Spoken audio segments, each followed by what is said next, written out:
Hello students, how are you? I hope all are you fine. I'm your teacher, Punjabi teacher Pooja Babbar.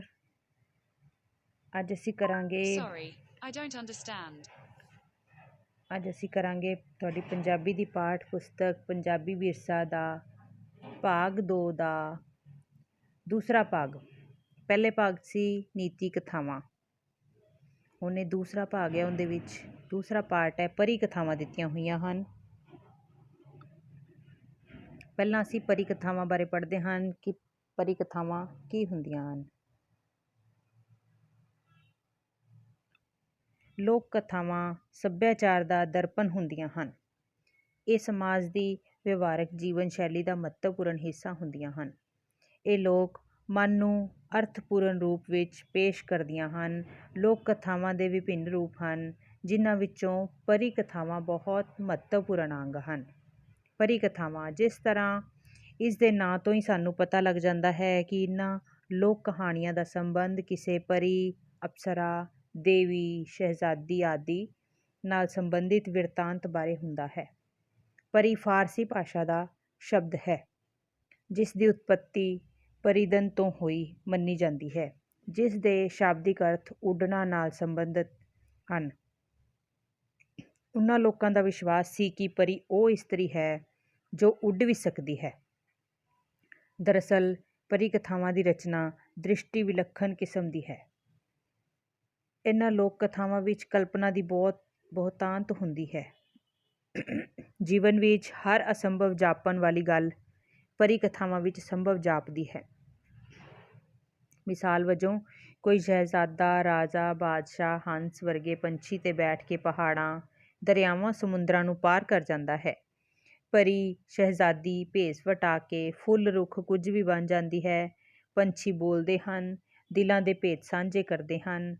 ਇੰਝ ਅਨੋਖੀ ਦੁਨੀਆ ਦੇ ਦੀਦਾਰ ਇਹਨਾਂ ਕਹਾਣੀਆਂ ਵਿੱਚੋਂ ਤਲਾਸ਼ੇ ਜਾ ਸਕਦੇ ਹਨ। ਪਰੀ ਜਗਤ ਦਾ ਚਰਿੱਤਰ ਵਸਤੂ ਜਗਤ ਨਾਲੋਂ ਭਿੰਨ ਹੈ। ਮਨੋਰੰਜਨ ਦੇ ਨਾਲ ਨਾਲ ਕਹਾਣੀ ਰਸ ਇਹਨਾਂ ਕਥਾਵਾਂ ਦਾ ਮੁੱਖ ਲੱਛਣ ਹੁੰਦਾ ਹੈ। ਇਸ ਦਾ ਇੱਕ ਕਾਰਨ ਇਹ ਵੀ ਹੈ ਕਿ ਇਸ ਦਾ ਸੰਬੰਧ ਵਕਤੇ ਤੇ ਸਰੋਤੇ ਨਾਲ ਹੈ। ਹੁੰਗਾਰਾ ਵੀ ਇਸ ਦਾ ਹਿੱਸਾ ਹੈ, ਇਸ ਲਈ ਕਹਾਣੀ ਰਸ ਜ਼ਰੂਰੀ ਹੈ। ਕਈ ਵਿਦਵਾਨ ਇਹਨਾਂ ਕਹਾਣੀਆਂ ਵਿੱਚੋਂ ਸਾਡੇ ਲੋਕ ਵਿਸ਼ਵਾਸ, ਰਸਮ ਰਿਵਾਜ ਆਦਿ ਦੇ ਅੰਸ਼ ਵੀ ਤਲਾਸ਼ਣ ਦੀ ਕੋਸ਼ਿਸ਼ ਕਰਦੇ ਹਨ। ਪਰੀ ਕਥਾਵਾਂ ਦੇ ਪਾਤਰ ਕਿਸੇ ਤਲਾਸ਼ ਵਿੱਚ ਔਖੇ ਪੈਂਡਿਆਂ ਮੁਸ਼ਕਿਲਾਂ ਨੂੰ ਤਨ ਮਨ 'ਤੇ ਹੰਢਾਉਂਦੇ ਹਨ।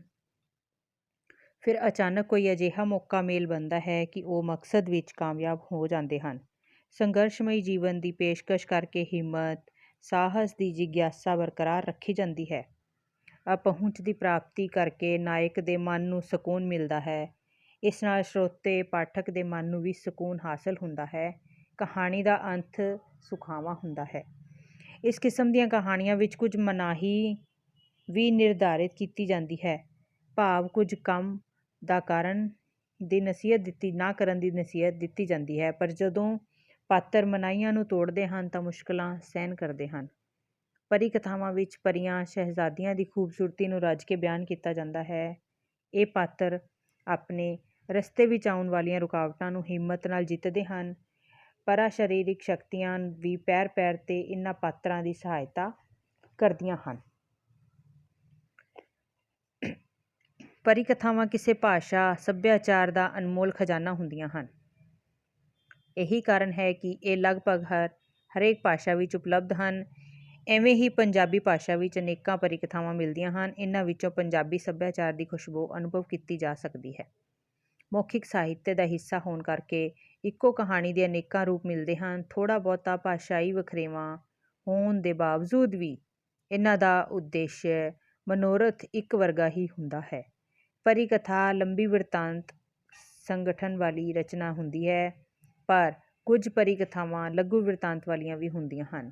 ਵਿਦਿਆਰਥੀਆਂ ਦੇ ਗਿਆਨ ਵਿੱਚ ਵਾਧਾ ਕਰਨ ਲਈ ਸੰਦਲਾਂ ਪਰੀ, ਅਨਾਰਾ ਸ਼ਹਿਜ਼ਾਦੀ ਤੇ ਸ਼ਾਇਨੀ ਚਿੜੀ ਪਰੀ ਕਥਾਵਾਂ ਆਦਿ ਇਸ ਪੁਸਤਕ ਵਿੱਚ ਸ਼ਾਮਿਲ ਕੀਤੀਆਂ ਜਾ ਰਹੀਆਂ ਹਨ। ਅੱਜ ਅਸੀਂ ਕਰਦੇ ਹਾਂ ਪਰੀ ਕਥਾ ਸੰਦਲਾਂ ਪਰੀ। ਪਹਿਲੀ ਇਸ ਵਿੱਚ ਕਥਾ ਦਿੱਤੀ ਹੋਈ ਜਿਹੜੀ ਸੰਦਲਾਂ ਪਰੀ। ਬਹੁਤ ਪੁਰਾਣੇ ਸਮੇਂ ਦੀ ਗੱਲ ਹੈ ਕਿ ਦੱਖਣ ਦੇਸ਼ ਦੇ ਸੰਘਣੇ ਜੰਗਲਾਂ ਵਿੱਚ, ਜਿੱਥੇ ਭਾਰੀ ਗਿਣਤੀ ਵਿੱਚ ਚੰਦਨ ਦੇ ਰੁੱਖ ਸਨ, ਇੱਕ ਸੰਦਲਾਂ ਪਰੀ ਰਹਿੰਦੀ ਸੀ। ਉਸ ਦਾ ਘਰ ਵੀ ਇੱਕ ਚੰਦਨ ਦਾ ਰੁੱਖ ਹੀ ਸੀ। ਸੰਦਲਾਂ ਪਰੀ ਜਿੱਥੇ ਵੀ ਖੜੀ ਹੋ ਜਾਂਦੀ ਸੀ ਉਸ ਦਾ ਆਲਾ ਦੁਆਲਾ ਮੀਲਾਂ ਤਿੱਕਰ ਮਹਿਕਾਂ ਨਾਲ ਭਰ ਜਾਂਦਾ ਸੀ। ਉਹ ਡਰਦੀ ਜੰਗਲ 'ਚੋਂ ਬਾਹਰ ਨਹੀਂ ਸੀ ਆਉਂਦੀ, ਕਿਉਂਕਿ ਉਹ ਡਰਦੀ ਸੀ ਕਿ ਉਸ ਨੂੰ ਵੀ ਉਹਦੀ ਮਾਂ ਵਾਂਗ ਕੋਈ ਜ਼ਾਲਮ ਸੱਪ ਉਧਾਲ ਕੇ ਯਾਨੀ ਚੱਕ ਕੇ ਨਾ ਦੂਰ ਦੁਰਾਡੇ ਲੈ ਜਾਵੇ। ਸੰਦਲਾਂ ਦੀ ਮਾਂ ਵੀ ਉੱਗ ਸੁੱਗ ਨਹੀਂ ਸੀ ਨਿਕਲੀ। ਸੰਦਲਾਂ ਪਰੀ ਸੁੰਦਰਤਾ ਦੇ ਮਹਿਕ ਦਾ ਸੁਮੇਲ ਸੀ। ਚਾਰੇ ਪਾਸੇ ਉਸ ਦੀ ਪ੍ਰਸਿੱਧੀ ਫੈਲ ਗਈ। ਅਨੇਕਾਂ ਸ਼ਹਿਜ਼ਾਦੀਆਂ ਨੇ ਸੰਦਲਾਂ ਨੂੰ ਲੱਭਣ ਦੀ ਵਾਹ ਲਾਈ, ਪਰ ਕੋਈ ਵੀ ਆਪਣੇ ਮਕਸਦ ਵਿੱਚ ਕਾਮਯਾਬ ਨਹੀਂ ਹੋ ਸਕਿਆ। ਸਿਆਲਕੋਟ ਨਗਰ ਵਿੱਚ ਇੱਕ ਸ਼ਹਿਜ਼ਾਦਾ ਰਹਿੰਦਾ ਸੀ ਜਿਸ ਨੂੰ ਰਾਜੇ ਸਲਵਾਨ ਦੀ ਕੁਲ ਵਿੱਚੋਂ ਮੰਨਿਆ ਜਾਂਦਾ ਸੀ। ਸ਼ਹਿਜ਼ਾਦੇ ਦਾ ਨਾਂ ਭੰਵਰਾ ਸੀ। ਭੰਵਰੇ ਦੇ 6 ਭਾਈ ਸਨ ਜਿਨ੍ਹਾਂ ਦੀ ਘਰ ਗ੍ਰਹਿਸਥੀ ਵੱਸੀ ਹੋਈ ਸੀ। ਭੰਵਰੇ ਲਈ ਬਹੁਤ ਸਾਰੇ ਰਿਸ਼ਤੇ ਆਏ, ਪਰ ਕੋਈ ਵੀ ਲੜਕੀ ਉਸ ਨੂੰ ਪਸੰਦ ਨਹੀਂ ਆਈ। ਭੰਵਰਾ ਅਜਿਹੀ ਮੁਟਿਆਰ ਨਾਲ ਵਿਆਹ ਕਰਵਾਉਣਾ ਚਾਹੁੰਦਾ ਸੀ ਜੋ ਮਹਿਕ ਨਾਲ ਲੱਦੀ ਹੋਵੇ। ਇੱਕ ਦਿਨ ਭੰਵਰੇ ਨੇ ਵੱਡੀ ਭਰਜਾਈ ਤੋਂ ਰੋਟੀ ਮੰਗੀ ਤਾਂ ਉਸਨੇ ਕੋਰਾ ਜਵਾਬ ਦੇ ਦਿੱਤਾ ਤੇ ਕਿਹਾ ਕਿ ਉਸ ਦੀ ਟਹਿਲ ਵਿੱਚ ਸੇਵਾ ਨਹੀਂ ਕਰ ਸਕਦੀ। ਬਾਕੀ 5 ਭਰਜਾਈਆਂ ਦਾ ਵੀ 2 ਟੁਕ ਜਵਾਬ ਸੀ। ਸਭ ਤੋਂ ਛੋਟੀ ਤਾਂ ਹੱਦ ਕਰ ਦਿੱਤੀ। ਜਦ ਉਸਨੇ ਭੰਵਰੇ ਨੂੰ ਤਾਨਾ ਮਾਰਿਆ ਕਿ ਜੇ ਤੇਰੇ ਕੋਈ ਕੁੜੀ ਪਸੰਦ ਨਹੀਂ ਆਉਂਦੀ ਤਾਂ ਦੂਰ ਦੁਰਾਡੇ ਦੱਖਣ ਦੇਸ਼ ਵਿੱਚ ਵਸਦੀ ਸੰਦਲਾਂ ਵਿਆਹ ਕੇ ਲਿਆ, ਜਿਹੜੀ ਗੁਣਾਂ ਤੇ ਖੂਬਸੂਰਤੀ ਦੀ ਮਿਸਾਲ ਹੈ। ਭੰਵਰੇ ਨੇ ਜਦ ਭਰਜਾਈ ਤੋਂ ਉਸ ਦਾ ਟਿਕਾਣਾ ਪੁੱਛਿਆ ਤਾਂ ਉਸਨੇ ਇੰਨਾ ਹੀ ਕਿਹਾ ਕਿ ਦਰਖਤ ਵਿੱਚ ਉਸ ਦਾ ਵਾਸ ਹੈ। ਭੰਵਰੇ ਨੇ ਭਰਜਾਈ ਦੇ ਮਿਹਣੇ ਨੂੰ ਦਿਲ ਤੇ ਲਾ ਲਿਆ। ਉਹ ਘੋੜੇ ਤੇ ਸਵਾਰ ਹੋ ਕੇ ਦਿਨ ਰਾਤ ਆਪਣੀ ਮੰਜ਼ਿਲ ਵੱਲ ਵਧਣ ਲੱਗਿਆ। ਕਈ ਦਿਨਾਂ ਦੇ ਸਫ਼ਰ ਮਗਰੋਂ ਭੰਵਰੇ ਨੂੰ ਜੰਗਲਾਂ ਵਿੱਚ ਸਮਾਧੀ 'ਚ ਲੀਨ ਜੋਗੀ ਮਿਲਿਆ। ਇੱਕ ਜ਼ਹਿਰੀਲਾ ਸੱਪ ਤੇਜ਼ੀ ਨਾਲ ਜੋਗੀ ਵੱਲ ਵਧਿਆ। ਇਸ ਤੋਂ ਪਹਿਲਾਂ ਕਿ ਉਹ ਜੋਗੀ ਨੂੰ ਡਸਦਾ, ਭੰਵਰੇ ਨੇ ਆਪਣੀ ਤਲਵਾਰ ਨੂੰ ਉਸ ਨੂੰ ਜ਼ਖਮੀ ਕਰ ਦਿੱਤਾ, ਪਰ ਸੱਪ ਬੇਹੋਸ਼ ਹੋ ਕੇ ਗਿਆ। ਜਦ ਜੋਗੀ ਨੇ ਸਮਾਧੀ ਖੁੱਲ੍ਹੀ ਤਾਂ ਉਹ ਸੱਪ ਨੂੰ ਬੇਸੁਰਤ ਵੇਖ ਕੇ ਹੈਰਾਨ ਹੋ ਗਿਆ। ਜੋਗੀ ਨੇ ਭੰਵਰੇ ਨੂੰ ਸਵਾਲ ਕੀਤਾ ਕਿ ਉਹ ਕੌਣ ਹੈ, ਉਸਨੇ ਸੱਪ ਨੂੰ ਕਿਉਂ ਮਾਰਿਆ ਹੈ। ਭੰਵਰੇ ਨੇ ਜਵਾਬ ਦਿੱਤਾ, ਮਹਾਰਾਜ, ਮੈਂ ਸਿਆਲਕੋਟ ਦਾ ਸ਼ਹਿਜ਼ਾਦਾ ਭੰਵਰਾ ਹਾਂ। ਉਸਨੇ ਦੱਸਿਆ ਕਿ ਜੇ ਮੈਂ ਸੱਪ ਨੂੰ ਨਾ ਮਾਰਦਾ ਤਾਂ ਇਸ ਨੇ ਤੁਹਾਨੂੰ ਡਸ ਲੈਣਾ ਸੀ। ਜੋਗੀ ਨੇ ਭੰਵਰੇ ਨੂੰ ਸੱਚਾਈ ਦੱਸੀ ਕਿ ਇਹ ਸੱਪ ਮੈਨੂੰ ਡੰਗ ਮਾਰਨ ਨਹੀਂ ਬਲਕਿ ਮੇਰੇ ਚਰਨ ਛੂਹਣ ਆਉਂਦਾ ਹੈ, ਕਿਉਂਕਿ ਇਹ ਮੇਰਾ ਸ਼ਰਧਾਲੂ ਹੈ। ਜੋਗੀ ਨੇ ਜਿਉਂ ਹੀ ਸੱਪ ਦੀ ਪਿੱਠ ਤੇ ਹੱਥ ਫੇਰਿਆ ਉਸ ਨੂੰ ਹੋਸ਼ ਆ ਗਈ। ਸੱਪ ਨੇ ਭੰਵਰੇ ਨੂੰ ਆਖਿਆ, ਤੂੰ ਮੇਰੀ ਸ਼ਰਧਾ ਦੀ ਹੱਦ ਤੱਕ ਕੀਤੀ ਹੈ, ਮੈਂ ਇਸ ਦਾ ਤੈਥੋਂ ਬਦਲਾ ਲਵਾਂਗਾ। ਇਹ ਕਹਿੰਦੇ ਸਾਰ ਸੱਪ ਆਪਣੇ ਰਾਹ ਪੈ ਗਿਆ। ਭੰਵਰਾ ਹੈਰਾਨ ਸੀ ਕਿ ਸੱਪ ਮਨੁੱਖਾਂ ਵਾਂਗ ਬੋਲਦਾ ਤੇ ਘੂਰਦਾ ਸੀ। ਜੋਗੀ ਨੇ ਭੰਵਰੇ ਨੂੰ ਦੱਸਿਆ ਕਿ ਜਿਹੜਾ ਸੱਪ 100 ਸਾਲ ਦੀ ਉਮਰ ਭੋਗ ਲਵੇ ਉਹ ਕੋਈ ਵੀ ਰੂਪ ਧਾਰ ਸਕਦਾ ਹੈ। ਤੈਨੂੰ ਇਸ ਛਲੇਡੇ ਤੋਂ ਬਚਣਾ ਚਾਹੀਦਾ ਹੈ, ਪਰ ਤੂੰ ਫਿਕਰ ਨਾ ਕਰ, ਮੈਂ ਤੈਨੂੰ ਇਸ ਨੂੰ ਸਮਝਾਉਣ ਦੀ ਕੋਸ਼ਿਸ਼ ਕਰਾਂਗਾ। ਜੋਗੀ ਨੇ ਭੰਵਰੇ ਨੂੰ ਸੰਘਣੇ ਜੰਗਲ 'ਚ ਆਉਣ ਦਾ ਕਾਰਨ ਪੁੱਛਿਆ। ਬੇਟਾ, ਤੂੰ ਕਿੱਧਰ ਜਾ ਰਿਹਾ ਹੈ। ਮਹਾਰਾਜ, ਮੈਂ ਸੰਦਲਾਂ ਦੀ ਤਲਾਸ਼ 'ਚ ਆਇਆ ਹਾਂ। ਉਹ ਚੰਨਨ ਦੀ ਇੱਕ ਰੁੱਖ ਵਿੱਚ ਛੁਪ ਕੇ ਬੈਠੀ ਹੈ। ਜੋਗੀ ਨੇ ਭੰਵਰੇ ਨੂੰ ਦੱਸਿਆ ਕਿ ਦੱਖਣ ਦੇ ਜੰਗਲ ਵਿੱਚ ਹਜ਼ਾਰਾਂ ਦੀ ਗਿਣਤੀ 'ਚ ਦਰਖਤ ਹਨ। ਤੇਰੇ ਤੋਂ ਪਹਿਲਾਂ ਵੀ ਕਈ ਰਾਜਕੁਮਾਰ ਆਏ, ਪਰ ਉਹਨਾਂ ਦੇ ਹੱਥ ਵੀ ਨਿਰਾਸ਼ਾ ਹੀ ਲੱਗੀ। ਤੂੰ ਕਿਵੇਂ ਸੰਦਲਾਂ ਨੂੰ ਵਾਲਾ ਰੁੱਖ ਪਛਾਣੇਗਾ। ਪਰ ਭੰਵਰਾ ਕਹਿਣ ਲੱਗਿਆ ਕਿ ਮਹਾਰਾਜ, ਮੈਂ ਪੱਕੀ ਧਾਰ ਕੇ ਆਇਆ ਹਾਂ। ਮੈਂ ਸੰਦਲਾਂ ਨੂੰ ਪਾਉਣ ਲਈ ਜਾਨ ਦੀ ਬਾਜੀ ਲਾ ਦੇਵਾਂਗਾ। ਮੇਰੇ ਜੀਵਨ ਦਾ ਇੱਕੋ ਇੱਕ ਮਕਸਦ ਸੰਦਲਾਂ ਨੂੰ ਖੋਜਣਾ ਹੈ। ਮੈਂ ਹਰ ਦਰਖਤ ਚੀਰ ਚੀਰ ਕੇ ਸੰਦਲਾਂ ਨੂੰ ਤਲਾਸ਼ ਲਵਾਂਗਾ। ਜੋਗੀ ਨੇ ਆਖਿਆ, ਮੈਂ ਇੱਕ ਇੱਕ ਰੁੱਖ ਚੀਰਨ ਨਾਲ ਤਾਂ ਸਾਰਾ ਜੰਗਲ ਬਰਬਾਦ ਹੋ ਜਾਵੇਗਾ। ਜੋਗੀ ਨੇ ਭੰਵਰੇ ਨੂੰ ਇੱਕ ਕੌਡੀ ਦਿੱਤੀ ਤੇ ਕਿਹਾ, ਇਹ ਕੌਡੀ ਹਰੇਕ ਚੰਨਨ ਦੇ ਦਰਖਤ ਨੂੰ ਛੁਹਾਂਦਾ ਜਾਈਂ। ਜਿਸ ਰੁੱਖ ਵਿੱਚ ਸੰਦਲਾਂ ਹੋਈ ਤੈਨੂੰ ਕੌਡੀ 'ਚੋਂ ਨਜ਼ਰ ਆ ਜਾਵੇਗੀ। ਜੇਕਰ ਜੋਗੀ ਨੇ ਕੌਡੀ ਦੀ ਇੱਕ ਹੋਰ ਕਰਾਮਾਤ ਦੱਸੀ ਕਿ ਇਸ ਦੀ ਮੌਜੂਦਗੀ 'ਚ ਕੋਈ ਸੱਪ ਵੀ ਤੈਨੂੰ ਨਹੀਂ ਡਸ ਸਕਦਾ। ਜੋਗੀ ਤੋਂ ਆਸ਼ੀਰਵਾਦ ਲੈ ਕੇ ਭੰਵਰਾ ਦੱਖਣ ਦੇਸ਼ ਦੇ ਜੰਗਲਾਂ ਵਿੱਚ ਪਹੁੰਚ ਗਿਆ ਤੇ ਹਜ਼ਾਰਾਂ ਦੀ ਗਿਣਤੀ ਵਿੱਚ ਚੰਨਨ ਦੇ ਰੁੱਖ ਵੇਖ ਕੇ ਘਬਰਾ ਗਿਆ। ਉਸਨੇ ਕੌਡੀ ਦੀ ਮਦਦ ਨਾਲ ਆਪਣਾ ਕੰਮ ਆਰੰਭ ਕੀਤਾ। ਉਸਨੇ ਸਾਰਾ ਦਿਨ ਕੌਡੀਆਂ ਲਗਾ ਲਗਾ ਕੇ ਚੰਦਨ ਦੇ ਰੁੱਖ ਵੇਖੇ, ਪਰ ਉਸ ਨੂੰ ਸਫਲਤਾ ਨਾ ਮਿਲੀ। ਦਰਅਸਲ ਉਸਨੇ ਉਤਾਵਲੇਪਨ 'ਚ ਕੁਝ ਰੁੱਖ ਛੱਡ ਦਿੱਤੇ ਸਨ। ਉਹਨਾਂ 'ਚੋਂ ਇੱਕ ਰੁੱਖ ਸੰਦਲਾਂ ਦਾ ਬਸੇਰਾ ਸੀ। ਦੂਸਰੀ ਵਾਰ ਵੀ ਭੰਵਰੇ ਨੇ ਸਿਰ ਤੋੜ ਯਤਨ ਕੀਤਾ, ਪਰ ਕਾਮਯਾਬ ਨਾ ਹੋਇਆ। ਤੀਸਰੀ ਵਾਰ ਭੰਵਰੇ ਨੇ ਆਪਣੀ ਮੰਜ਼ਿਲ ਨੂੰ ਪਾਉਣ ਦੀ ਮੁਹਿੰਮ ਸੁਚੱਜੇ ਤਰੀਕੇ ਨਾਲ ਆਰੰਭ ਕੀਤੀ। ਉਹ ਜਿਸ ਰੁੱਖ ਤੇ ਕੌਡੀ ਰੱਖਦਾ, ਨਿਸ਼ਾਨੀ ਵਜੋਂ ਉਸ ਰੁੱਖ ਤੇ ਕਾਂਟਾ ਮਾਰ ਦਿੰਦਾ। ਇਸ ਤਰ੍ਹਾਂ ਕਰਦਾ ਉਹ ਇੱਕ ਸਾਧਾਰਨ ਤੇ ਬੇਡੱਬੇ ਰੁੱਖ ਕੋਲ ਆਇਆ ਜੋ ਪਹਿਲਾਂ ਉਸਦੀਆਂ ਨਜ਼ਰਾਂ ਤੋਂ ਬਚ ਗਿਆ ਸੀ।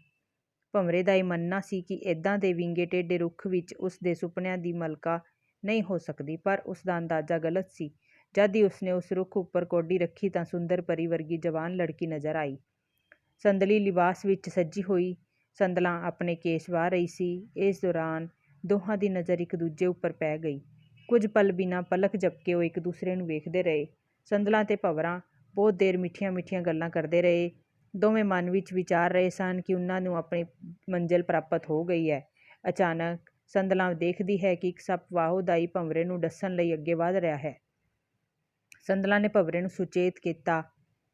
ਜਦ ਭੰਵਰੇ ਨੇ ਤਲਵਾਰ ਸੂਤਤੀ ਲਈ ਤਾਂ ਸੱਪ ਰੂਪੋਸ਼ ਹੋ ਗਿਆ। ਹੁਣ ਸੰਦਲਾਂ ਦਰਖਤ ਵਿੱਚੋਂ ਬਾਹਰ ਆ ਚੁੱਕੀ ਸੀ। ਉਸਨੇ ਭੰਵਰੇ ਨੂੰ ਦੱਸਿਆ ਕਿ ਤੈਨੂੰ ਸੱਪ ਤੋਂ ਬਚਾਉਣ ਲਈ ਮੈਨੂੰ ਇਸ ਰੁੱਖ 'ਚੋਂ ਬਾਹਰ ਆਉਣਾ ਪਿਆ। ਭੰਵਰੇ ਨੇ ਜੋਗੀ ਦੁਆਰਾ ਦਿੱਤੀ ਕੌਡੀ ਦਾ ਕਰਾਮਾਤ ਬਾਰੇ ਸੰਦਲਾਂ ਨੂੰ ਦੱਸਿਆ। ਜਿੰਨੀ ਦੇਰ ਮੇਰੇ ਪਾਸ ਇਹ ਕੌਡੀ ਰਹੇਗੀ ਓਨੀ ਦੇਰ ਸੱਪ ਮੇਰਾ ਕੁਝ ਨਹੀਂ ਵਿਗਾੜ ਸਕਦੇ।